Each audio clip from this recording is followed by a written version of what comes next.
Jimmy, back in action on Saturday, and given that we've had the full week to prepare as a result of the Dover postponement, does that, give you a chance to work with the lads throughout the whole week? It does, yeah. Obviously, it gives us access to work on tactical aspects of the game, but most importantly, for us to try and catch up on our physical element, in terms of we felt we obviously detrained that 2 weeks off, and then had 3 back-to-back games that were all very, very different, all very, very intense. So I think it was important to get back into a manner and a working week that we could control, both physically and technically and tactically. I know you were disappointed after Saturday's game, so is that almost out of the mind, or was it a case of taking points from that and learning and putting it into practice? Probably a bit of everything. We didn't perform for the first 45 minutes. I think we spoke about that. I think we had a good probably 25-minute spell in the second half, up until they scored their 3rd goal. There are obviously things, whenever you can see goals, where you have aspects where teams are creating chances against you, it's obviously things tactically you can improve and can be better, and we've looked at that.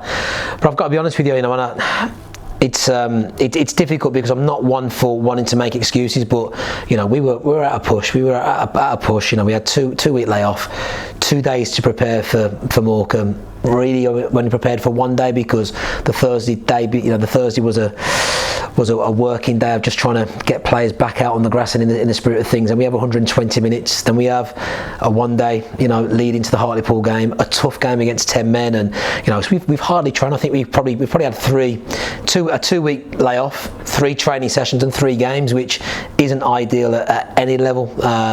So I think it was a stretch too far physically for a lot of people, and you look at some of the physical output some of our players have put in previous games. The data suggests we were under heavy fatigue. And we've spoken a number of times about the squad, and you've not really had that settled, I guess, match day squad so far, in terms of chopping and changing with injuries, suspensions. And does this week as well help the situation with the squad's fitness? It does, yeah, because of a couple that were feeling the effects of having that 2 week break and then playing Saturday, Tuesday, and we had to look after them physically and medically. There was a couple that had a couple of tightness and a few minor pulls and grade 1s in the working week on the Thursday, Friday as well. So it was important. It's been an important week to get those players back in around the fold and back in around the group, and as we stand now, we've almost got a fully fit squad. We've got Alex Goodrich, a little bit of reaction to being out for so long with his knee of swelling. We're still looking into that and still trying to manage that, and Callum have a long-term one. Other than that, we've got a fully fit squad. And hopefully going into this period, like you say, Joe's a key player to the squad, and obviously Adam Rudy's not quite had the game time that we would have hoped, and hopefully with them key players back to the squad, it can be a real boost. Massively, yeah, massively. I think you look at probably every fan up and across the country would know that most successful teams have a settled squad. That enables you to build relationships. It enables you to get a better understanding of who you're playing with, their strengths and their weaknesses. And if you're getting positive results and positive performances, you're able to evolve on that and keep improving. We haven't had that opportunity, so touch wood, I'm hoping now over the next coming 3 to 4 weeks, the remaining fixtures in December, we're able to have a settled squad and hopefully pick a settled team dependent upon performances and injuries and how people are physically. And then touching on to Bromley, they're a strong outfit and have proved so over the last few seasons, and sitting up there in the playoff places. So it's, as with every game in this league, it's going to be difficult. Yeah, I think you look at the results on Tuesday. I think other than Torquay, I think everybody else up and around the top 4, top 5 positions, I think they lost.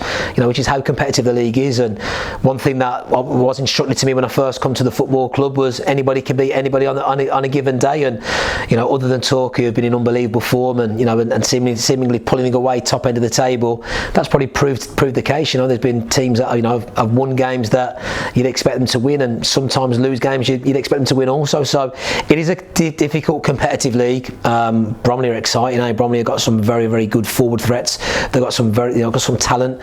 I watched the game on their stream against Yeovil, and the commentary was alluding to how many chances they do create. So it's going to be a difficult task, and obviously we're playing catch up in terms of games. So most teams within our league will be looking up at, and they're one of them, and when we want to take 3 points off and climb that table again. it's a season like no other as well, isn't it? In terms of the games that we've played, it's almost luck of the draw in terms of the Dover postponement. So that's another one to catch up on. And I think we played 9, and you look at Altrincham playing 13. There's a lot of difference between games, but not a lot of points at the same time. So it's a bit of a weird season.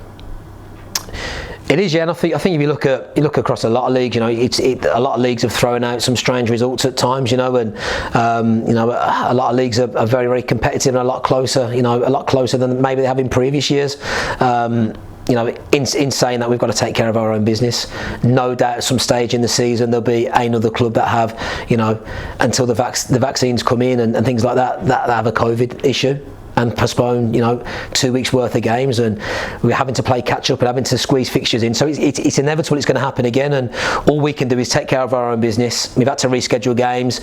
We've tried to put them in into areas whereby we're not going to be stretched too much, but that said, we've got 3 or 4 games that we've got to catch up within a 42-day window. So it is a season like no other. It's very, very congested. Fixtures come thick and fast, and obviously with our postponement, they're going to become a lot thicker and faster in the months of January and February than would have hoped or anticipated. Do you see Saturday as a chance to almost showcase what you've worked on over the last 3-4 months in pre-season, the first couple of months, to show people watching on the TV, what side you're looking to build this season? Yeah, there'll be nobody over analysing or over critical of how we do things than me. So yeah, I've got a coaching staff that feel the same way of me when we don't perform or we don't gain results. The playing staff exactly the same, and no doubt the powers that be and the investors in the football club, the fans, we all feel it. And I think if you sit back, I've said to you, after good performances and and good results, not to get too high with the high and too low with the lows, and that is essential. But for me to review and really reflect on where we've been, the Morecambe one was a difficult defeat because we had detrained, so, and a big element of fatigue in that one. Other than that, I can hand on heart say we had a real poor 45 minutes against Woking opening day, and I thought we were poor on Saturday. Other than that, so I've got no point to prove in terms of what we've worked on and showcase what we do, because I think we've been pretty consistent with what we do. And can we be better? Absolutely. Every day I said to the players, I want to come into the training ground and be a better manager and a better coach every day, and I want the players to be better players every single day and every minute of every day. And that's just my way of working, my way of thinking. So can we improve? Can we be better? Yeah. I think the big thing, and just to calm people down, is not to get too carried away by the result or the performance on the weekend. And we hit reset, and we've got an opportunity to put things, in terms of our performance and way of playing and result right on Saturday, and that's exactly what we'll be doing. And the home form has been almost spotless, hasn't it, in terms of 5 wins out of 5 in all comps and clean sheets as well, which looking to work from the back. A clean sheet is always the base as well. It gives you a foothold in the game, and we've got players that can unlock and players that can produce something from nothing. We've got a very, very good set play threat as well. Richard Beale is one that takes care of set plays, and I think the variety that we have, and some of the different patterns and set play pieces we have are very, very good. And we've got people with fantastic delivery and people who want to head the ball, which is key important to that. So if we can have a shutout, depending on no matter how long he's left within the game, I know that we've got match winners and people that can, people can produce something from nothing. So that's important. That be said, we've had some tough games at home, and that also needs to be understood as well. But whenever we play a game, there's always a team wanting to beat us, and find the way of exploiting, our weaknesses. And we'll have weaknesses. Every team will have a weakness, and some coaches will capitalise on that, and we'll be on the end of some disappointing performances and results. That's the nature of the beast.